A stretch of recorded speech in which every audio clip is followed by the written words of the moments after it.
Friends ಎಲ್ಲರಿಗೂ ನಮಸ್ಕಾರಗಳು. Smitha's magic ಹ್ಯಾಂಡ್ಸ್ಗೆ ನಿಮಗೆಲ್ಲರಿಗೂ ಸ್ವಾಗತ.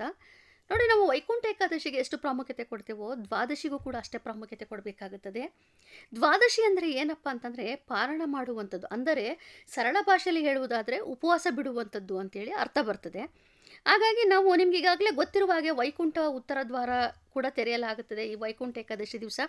ಆಮೇಲೆ ದೇವಸ್ಥಾನದಲ್ಲೂ ಕೂಡ ವಿಶೇಷವಾಗಿ ಅಲಂಕಾರ ಮಾಡಿರ್ತಾರೆ. ಪ್ರತಿಯೊಬ್ಬರು ಕೂಡ ಮನೆಯಲ್ಲೂ ಪೂಜೆ ಮಾಡಿಕೊಂಡು ದೇವಸ್ಥಾನಕ್ಕೂ ಹೋಗಿ ಅಲ್ಲಿ ಉತ್ತರ ದ್ವಾರದ ಮೂಲಕ ಶ್ರೀಮನ್ನಾರಾಯಣನ ದರ್ಶನ ಮಾಡಿ ನಾವು ನಮ್ಮ ಒಂದು ಸಂಕಲ್ಪ ಏನಿರುತ್ತೋ ನಾವು ದೇವರ ಬಳಿ ಕೇಳಿಕೊಂಡು ನಾವು ದೇವರ ಅನುಗ್ರಹ ಪಡೆಯುವುದಕ್ಕೋಸ್ಕರ ನಾವು ವೈಕುಂಠ ಏಕಾದಶಿನ ಆಚರಣೆ ಮಾಡ್ತೇವೆ.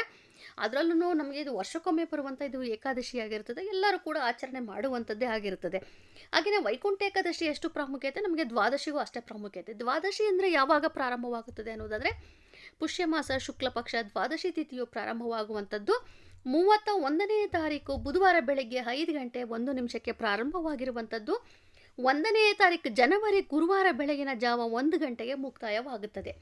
ಹಾಗಾದರೆ ದ್ವಾದಶಿ ಪೂಜೆ ಸಮಯ ಅಂತ ಬಂದಾಗ ಬೆಳಿಗ್ಗೆ 6 ಗಂಟೆ 40 ನಿಮಿಷದಿಂದ 8 ಗಂಟೆ 50 ನಿಮಿಷದವರೆಗೂ ಇರ್ತದೆ. ನೀವು ಈಗ ಮಂಗಳವಾರ ವೈಕುಂಠ ಏಕಾದಶಿ ಆಚರಣೆ ಮಾಡಿರ್ತೀರಲ್ಲ, ಬುಧವಾರ ಬೆಳಗ್ಗೆ ನೀವು 6:40ರಿಂದ 8 ಗಂಟೆ 50 ನಿಮಿಷದೊಳಗೆ ಮನೆಯಲ್ಲಿ ಪೂಜೆ ಮಾಡ್ಕೋಬೇಕಾಗುತ್ತದೆ. ಪೂಜೆ ಸಂದರ್ಭದಲ್ಲಿ ನೀವು ಮಾಡಲೇಬೇಕಾದಂಥ ಪ್ರಸಾದ ಅಂತ ಬಂದಾಗ ಗೋಧಿ ಹುಗ್ಗಿ ಅಂದರೆ ಗೋಧಿ ಪಾಯಸ, ಅಥವಾ ಈಗ ಧನುರ್ಮಾಸ ವಿಶೇಷ ಆಗಿರೋದ್ರಿಂದ ಪೊಂಗಲನ್ನು ಸಹ ನೀವು ಮಾಡಿ ದೇವರಿಗೆ ನೈವೇದ್ಯ ಮಾಡಬಹುದು. ನೀವು ಹಾಗಾದರೆ ಕೇಳ್ಬೋದು, ಈಗ ದ್ವಾದಶಿ ದಿವಸ ಬೆಳಗ್ಗೆ ನಾವು ಪೂಜೆ ಎಲ್ಲ ಮಾಡಿದ ನಂತರದಲ್ಲಿ ಉಪವಾಸ ಬಿಡ್ಬೋದಾ ಅಂತೇಳಿ. ಖಂಡಿತವಾಗ್ಲೂ ಉಪವಾಸ ಬಿಡ್ಬೋದು, ಆದರೆ ನೀವು ಏನೆಲ್ಲ ಸೇವನೆ ಮಾಡ್ಬೋದು ಅನ್ನೋದಾದರೆ ಕೆಲವರು ತುಂಬಾ ಒಂದು ಕಟ್ಟುನಿಟ್ಟಾಗಿ ಆಚರಣೆ ಮಾಡ್ತಾರೆ. ದ್ವಾದಶಿ ದಿವಸವೂ ಕೂಡ ಈರುಳ್ಳಿ ಬೆಳ್ಳುಳ್ಳಿ ಸೇವನೆ ಮಾಡೋದಿಲ್ಲ, ಅಂದರೆ ಸರಳವಾಗಿ ಉಪ್ಪಿಟ್ಟು ಅವಲಕ್ಕಿಯನ್ನು ಮಾಡಿಕೊಂಡು ಅವತ್ತಿನ ದಿವಸ ಕಾಲ ಕಳೀತಾರೆ.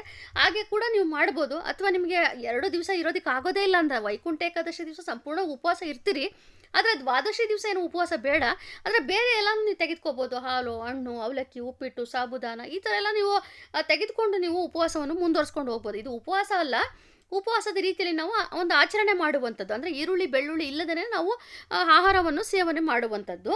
ಆಗ ನಿಮಗೆ ಅದು ಕಷ್ಟ ಆಗುತ್ತೆ ಅನ್ನೋದಾದರೆ ನಿಮ್ಮ ಒಂದು ಆಯ್ಕೆ ಆಗಿರ್ತದೆ, ನೀವೇನು ಬೇಕಾದ್ರೂ ತಿನ್ಬೋದು. ಈಗ ಪ್ರಸಾದಕ್ಕೆ ನೀವು ಏನು ದೇವರಿಗೆ ನೈವೇದ್ಯ ಮಾಡಿರ್ತೀರ ಅದೇ ನೈವೇದ್ಯವನ್ನು ತೆಗೆದುಕೊಂಡು ಪ್ರಸಾದವನ್ನು ತೆಗೆದುಕೊಂಡು ನಂತರದಲ್ಲಿ ನೀವು ಉಪವಾಸವನ್ನು ಬಿಟ್ಟು ಆಮೇಲೆ ನೀವು ತಿಂಡಿಯನ್ನು ತಿನ್ಬೋದು. ಈಗ ನಾವು ವೈಕುಂಠ ಏಕಾದಶಿ ಜೊತೆಗೆ ಮುಕ್ಕೋಟಿ ಏಕಾದಶಿನ ಆಚರಣೆ ಮಾಡಿದ್ದೇ ಆದಲ್ಲಿ ನಮ್ಮ ಕುಟುಂಬದಲ್ಲಿ ಸೌಖ್ಯತೆ ಹೆಚ್ಚಾಗ್ತಾ ಹೋಗುತ್ತದೆ, ಸಂಪತ್ತು ಅಭಿವೃದ್ಧಿ ಆಗ್ತಾ ಹೋಗುತ್ತದೆ. ಅದರಲ್ಲೂ ಬಹುಮುಖ್ಯವಾಗಿ ತುಂಬ ಜನ ಏಕಾದಶಿನ ತಿಂಗಳಿಗೆ 2 ಬಾರಿ ಆಚರಣೆ ಮಾಡ್ತಾರೆ. ಕಾರಣ ಏನಪ್ಪ ಅಂತಂದರೆ ಸಂತಾನಾಪೇಕ್ಷೆ ಉಳ್ಳುವಂಥವರು ತಿಂಗಳಿಗೆ 2 ಬಾರಿ ಏಕಾದಶಿನ ಆಚರಣೆ ಮಾಡ್ತಾನೆ ಇರ್ತಾರೆ. ಹಾಗಾಗಿ ನಿಮ್ಮ ಒಂದು ಅಪೇಕ್ಷೆಯೂ ಕೂಡ ಈಡೇರ್ತಾ ಹೋಗುತ್ತದೆ. ಈ ಒಂದು ಧನುರ್ಮಾಸವೂ ಕೂಡ ಆಗಿರೋದ್ರಿಂದ ಏಕಾದಶಿಗೆ ತುಂಬಾ ಪ್ರಾಮುಖ್ಯತೆ ಇರ್ತದೆ. ನಾನು ನಿಮಗೆ ವೈಯಕ್ತಿಕವಾಗಿ ಸಲಹೆ ಕೊಡೋದೇನಪ್ಪ ಅಂತಂದರೆ ವೈಕುಂಠ ಏಕಾದಶಿನೂ ಆಚರಣೆ ಮಾಡಿ, ಜೊತೆಯಲ್ಲಿ ದ್ವಾದಶಿಯನ್ನು ಕೂಡ ಆಚರಣೆ ಮಾಡಿ ಅಂತಲೇ ನಾನು ಹೇಳೋದಕ್ಕೆ ಇಷ್ಟಪಡ್ತೇನೆ. ತಿರುಪತಿಯಲ್ಲಂತೂ ತುಂಬ ವಿಶೇಷವಾಗಿ ಪೂಜೆ ಮಾಡ್ತಾ ಇರ್ತಾರೆ, ಅಲ್ಲಿಗೆ ಹೋಗೋದಕ್ಕೆ ಆಗೋದಿಲ್ಲ. ನೀವಿರುವಂಥ ಸ್ಥಳಗಳಲ್ಲೇ ನೀವು ಏನಪ್ಪ ಅಂದರೆ ವೆಂಕಟೇಶ್ವರ ಸ್ವಾಮಿ ದೇವಸ್ಥಾನಕ್ಕೆ ಹೋಗಬೇಕು ಅಂತ ಹೇಳ್ತಾ ಇಲ್ಲ, ಕೃಷ್ಣನ ದೇವಸ್ಥಾನದಲ್ಲೂ ಅಲಂಕಾರ ಮಾಡಿರ್ತಾರೆ, ರಾಮನ ದೇವಸ್ಥಾನದಲ್ಲೂ ಅಲಂಕಾರ ಮಾಡಿರ್ತಾರೆ.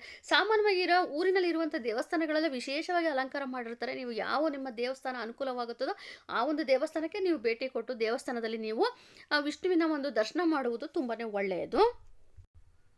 ನೋಡಿದ್ರಲ್ಲ ಫ್ರೆಂಡ್ಸ್, ಈಗ ವೈಕುಂಠ ಏಕಾದಶಿಯ ಜೊತೆಲಿ ದ್ವಾದಶಿಯ ಬಗ್ಗೆನೂ ಕೂಡ ಮಾಹಿತಿ ಕೊಟ್ಟಿದ್ದೇನೆ. ಸೊ ಇವತ್ತಿನ ಒಂದು ವಿಡಿಯೋ ನಿಮಗೆ ಇಷ್ಟವಾಗಿದ್ದಲ್ಲಿ ದಯವಿಟ್ಟು ಆದಷ್ಟು ಶೇರ್ ಮಾಡಿ, ಲೈಕ್ ಮಾಡಿ, ಕಮೆಂಟ್ ಮಾಡಿ, ಹಾಗೆಯೇ ಸಬ್ಸ್ಕ್ರೈಬ್ ಮಾಡ್ಕೊಳ್ಳಿ. Thank you.